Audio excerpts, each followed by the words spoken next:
Halo guys, David di sini dan ini adalah Samsung Galaxy J5 16, J7 16, dan A5 16. Yang selanjutnya akan saya sebut J5, J7, dan A5. Karena repot kalau mau ngomong 16 terus panjang video ini. Saya tinggalin A3 16 karena udah saya jual, jadi jangan ditanya lagi ya.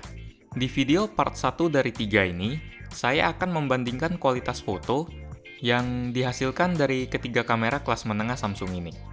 Kenapa saya bagi jadi 3 part? Karena saya sudah capek duluan kalau mikirin harus bikin satu video yang ngebahas semua aspek. Jadi, saya bagi aja jadi 3 video biar bisa dikunyah pelan-pelan. Kalau kita lihat dari angka di kertas spesifikasinya, ketiga kamera di HP ini nggak ada bedanya. Semua sama-sama punya kamera belakang dengan resolusi 13 megapiksel, bukaan f1.9. Kamera depannya 5 megapiksel dan bukaannya juga f1.9. Jadi, pasti hasilnya juga sama kan? Belum tentu. Metode saya dalam mengambil foto di video ini simpel. Cukup ambil HP dari kantong, buka aplikasi kamera, bidik sasaran, jepret, dan masukin ke kantong lagi. Sama kayak cara kebanyakan orang dalam pakai kamera HP-nya. Modenya tentu saja auto biar kita bisa lihat sepintar apa kamera ini nentuin setting paling cocok buat masing-masing gambar. Nah, ayo kita mulai. Semua foto siang hari saya ambil di area Mall Central Park dan malamnya di area Senayan. Oh iya, karena video ini bersifat sangat subjektif, jadi wajar aja kalau pendapat saya beda sama Anda. Silakan kasih tahu di kolom komentar kalau Anda punya pendapat lain. Perjalanan kita mulai dari foto air mancur di Tribeca Park. Di foto ini, kita bisa lihat kalau J5 langsung narik perhatian dengan cara yang nggak bagus, karena bagian langitnya kelihatan jauh lebih putih dari kedua HP lain. Dan itu jelas nggak bagus. Sementara J5 dan A5 juga kelihatan cukup terang. Tapi gedung-gedung di belakangnya masih lumayan jelas. Nah, buat ngatasin langit yang cerah itu, kita pakai mode HDR. Kenapa foto J5 nggak berubah? Karena J5 nggak punya fitur HDR. Yang paling ngebedain J7 sama A5 di foto ini adalah detail batu bata yang ada di bangunan TGIF di tengah frame. Secara mengejutkan, J7 kelihatan lebih detail dari A5 berkat post-processingnya. Di foto ini, saya lebih suka kamera J7. Ini foto bunga deket TGIF. Ketiga kamera Samsung ini bisa nangkep fotonya tanpa masalah, walaupun bunganya agak goyang karena ketiup angin. Bedanya cuma ada di tingkat kecerahan dan kontras saja. J5 lebih gelap dari HP lain, sementara A5 lebih kontras dari yang lain. Di foto ini, saya masih lebih suka J7 karena kelihatan lebih seimbang. Kalau kita ngadep ke kanan dari bunga tadi, kita bakal nemuin jalan yang sepi, karena memang lagi siang-siang pas hari kerja. Foto yang ditangkap J5 punya nuansa yang kekuningan dan ngasih efek warm, sementara J7 dan A5 lumayan netral. Di foto ini, saya lebih pengen nunjukin detail yang ditangkap, jadi kita zoom aja. Di sini kelihatan kalau foto oleh J7 bisa ngasih detail yang lebih baik dari yang lain. Tapi, foto oleh A5 juga kelihatan cukup detail dan bisa ngatur tingkat kecerahan dari matahari yang agak berlebihan di J7. Untuk foto ini, saya lebih milih A5. Dari ketiga foto yang udah dilihat, kayaknya kita udah bisa nebak satu pola kalau foto yang ditangkap J5 pasti lebih gelap dari dua kamera lain. Ternyata salah. Di foto petunjuk arah ini, J5 malah kelihatan lebih terang dan lebih jelas dari yang lain. Tentunya kecerahan ini ada kompensasinya, yaitu latar belakang yang kelihatan putih banget, sementara yang lain enggak. Di foto ini, saya masih mau ngeliat bagian detailnya, makanya saya coba fotoin tulisan petunjuk. Dan hasilnya, ketiga HP ini bisa nangkep tulisan dengan baik. Tapi saya masih lebih suka hasil dari J5 karena tulisannya lebih terang. Dan di foto ini, backgroundnya nggak terlalu penting kan? Lagi-lagi J5 nunjukin pola yang nggak konsisten. Kali ini dalam konotasi baik. Di foto papan nama ini, J5 malah ngasih hasil yang paling seimbang dari kedua HP lain tanpa pakai mode HDR. J5 jelas menang di foto ini karena kelihatan lebih seimbang. Tapi, kalau kita pakai mode HDR di kedua HP lain, A5 langsung nunjukin kekuatannya dan ngasih hasil yang paling keren karena objek yang kita fokusin bisa kebaca dengan jelas dan langit plus gedung di bagian atas juga bisa ditunjukin dengan baik. Yang saya heran, mode HDR di J7 ini agak kumat-kumat karena kadang HDR-nya bagus, kadang malah kayak nggak pakai HDR, seperti di foto ini. Sekarang kita masuk ke dalam mallnya, yang penerangannya ngandelin lampu, bukan matahari kayak foto-foto tadi. Pas masuk, saya langsung lihat ada pameran properti dan marketnya bagus-bagus. Jadi saya langsung keluarin kamera dan jepret. Kalau kita lihat dari jauh, J5 balik ke jati dirinya yang lebih gelap dari HP lain. Sekilas J7 sama A5 nggak ada bedanya. Tapi kalau kita zoom, cahaya lampu yang keluar dari jendela di gedung J7 agak bocor, dan A5 masih bisa terkendali dengan baik. J5 sendiri justru kelihatan lebih seimbang karena sifat fotonya yang gelap. Untuk detail, ketiganya kelihatan berimbang. Nah, ini sudah benar-benar masalah selera banget. Tapi buat foto ini, saya lebih milih A5 karena secara keseluruhan lebih enak dilihat. Di foto mobil yang dibungkus dengan pita ini, saya diingetin sama salah satu masalah J5 yang sudah saya buat reviewnya di kedua video ini, yaitu shutter speed-nya yang lambat kalau lagi di dalam ruangan. Beda sama foto bunga di awal tadi, foto yang ditangkap J5 sama J7 di dalam ruangan lebih punya potensi blur daripada A5. Contohnya di foto ini, cuma A5 yang sukses nangkap gambarnya dengan baik. Jadi, jelas A5 yang menang. Kasus blur juga nimpa J7 di foto back cover buku ini. Untungnya J5 enggak. Di foto ini, saya mau fokusin ke detailnya. Karena pas foto tulisan, nggak ada yang lebih penting dari detail.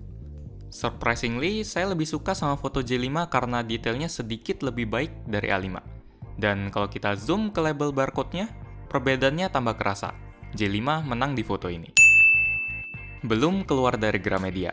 Foto sepatu ini saya ambil buat ngetes warna sama detail polanya. Lagi-lagi, J5 beda sendiri karena saturasinya kelihatan lebih tinggi dari yang lain. Tapi detailnya juga jadi yang paling rendah dari yang lain. Sementara buat J7 sama A5, kualitasnya hampir sama persis. Tapi saya lebih condong ke A5 karena polanya sedikit lebih kelihatan detail. Kalau di foto ini, jelas kita perhatiin warnanya. Dan J5 kembali beda sendiri karena suasananya agak kekuningan dan warna minumannya oversaturasi, sehingga minumannya kelihatan kelebihan pewarna. Sementara foto J7 kelihatan agak berkabut karena efek cahaya yang agak bocor dari bagian atas.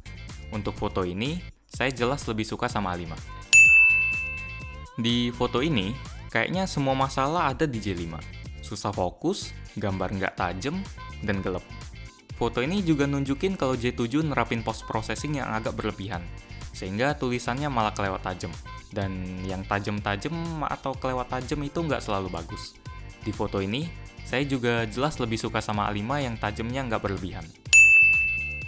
Nah, untuk foto yang diambil pas cahayanya lumayan banyak, ketiga kamera ini kelihatan berimbang.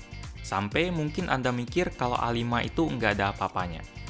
Tapi setelah ini, Anda pasti berpikir lain karena kita akan masuk ke suasana yang lebih gelap. Kita mulai dari acara ngopi yang kemarin saya ikutin. Ini foto posternya yang saya ambil dalam keadaan yang cukup gelap. Kurang jelas bedanya? Coba lihat lagi. Di foto ini, A5 menang jauh dari kedua HP lain karena selain lebih terang, detail yang dihasilkan juga sangat kentara. J5 kelihatan sangat menderita dalam kondisi low light karena gambarnya gelap, detailnya nggak ada, dan potensi blurnya besar. Sementara J7 masih bisa ngimbangin A5 kalau dilihat dari jauh, kayak foto sampel Galaxy Note 7 yang kemarin dipamerin. Oh iya, foto ini udah saya post dari kemarin di Instagram @gadgetinch buat sedikit bocoran video ini. Kalau mau bocoran video selanjutnya, follow aja ya. Di foto sofa ini, J7 kelihatan sama kayak A5, dan J5 kembali beda sendiri dengan suasana yang cenderung gelap dan warna yang beda. Tapi kalau kita zoom, detail yang ada di sofa maupun meja langsung kelihatan beda jauh. Seolah-olah A5 mau ngebuktiin kalau orang yang beli HP ini nggak bakal kecewa. Ini foto terakhir buat keadaan low light. Warna lampu di A5 kelihatan beda sendiri karena warna lampunya memang selalu berubah. Tapi, A5 ngeborong medali emas buat kondisi low light karena detailnya tetap terjaga dan lebih baik dari kedua HP lain. Sekarang kita selfie dulu pakai kamera depan. Di foto selfie ini, muka di A5 kelihatan bersih karena saya lupa matiin mode beautification. Di foto ini, saya sengaja foto dengan latar belakang yang terang banget karena pengen ngetes dynamic range-nya. J5 punya foto yang paling seimbang, tapi saya jadi kelihatan lebih gelap. Sementara J5 agak terang, tapi saya tetap kelihatan jelas. Dan A5 belakangnya jadi terang banget dan cenderung ngeganggu pandangan. Saya lebih pilih J7 di situasi ini. Di foto ini kondisinya udah agak adem, dan J5 kelihatan menang sendiri karena warnanya seimbang dan latar belakangnya juga seimbang. Sementara di J7 dan A5, suasananya jadi kelihatan agak kemerahan. Untuk urusan detail sih, ketiga HP ini sudah bisa nangkep dengan baik dan susah nyari bedanya.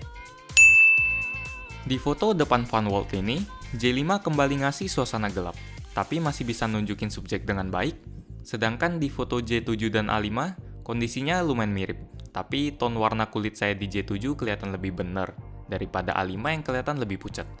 Jadi saya pilih J7 di foto ini. Nah, sekarang kita ke sektor terakhir, video. Kalau kita lihat fitur di ketiga HP ini, kayaknya A5 bakal menang jauh karena punya fitur kunci bernama Optical Image Stabilization, alias OIS yang bisa stabilin gambar yang goyang. Bener aja, seperti yang kita lihat, video di A5 jelas jauh lebih bisa ditonton dari HP lain karena gambarnya yang stabil. Padahal video lain juga diambil dengan cara yang sama tapi kelihatan jauh lebih goyang. Selain faktor OIS, A5 juga pantas jadi juara karena gambar di videonya kelihatan jauh lebih baik dari J5 dan sedikit lebih baik dari J7. Kesimpulan dari video ini, harga memang nggak bisa bohong. Walaupun A5 nggak jadi yang terbaik di semua foto, tapi dia bisa tetap konsisten ngasih gambar yang bagus. Dan di kondisi tertentu kayak low light, dia langsung ngehantam kedua HP lain dengan sangat meyakinkan. J7 sendiri nggak jelek. HP ini berada di level menengah karena hasilnya juga lumayan konsisten. Tapi kualitas konsisten HP ini beda sama A5. Di video ini, saya lebih suka foto selfie yang dihasilkan J7 dan J5. Sebagai HP dengan harga yang paling murah di antara ketiga HP ini, tentunya kita nggak heran kalau hasil fotonya paling jelek. Walaupun spesifikasinya sama, tapi hasilnya berkata lain. Memang, HP ini kadang bisa ngasih foto yang lebih baik dibanding HP lain. Tapi itu kadang-kadang aja. Dan malah lebih sering ngasih hasil yang kalah jauh. Demikian video versus gadgetin untuk kamera J516, J716, dan A516. Apakah video ini membantu keputusan pembelian Anda? Atau Anda cuma seneng aja lihat video kayak gini? Kasih tahu saya di kolom komentar karena itu pasti bikin saya tambah semangat. Jangan lupa juga untuk share video ini dan subscribe buat ngeliat part 2-nya. Sekedar bocoran, part 2 bakal bertema balapan. Terima kasih sudah menonton dan kita ketemu lagi di video selanjutnya. Yo!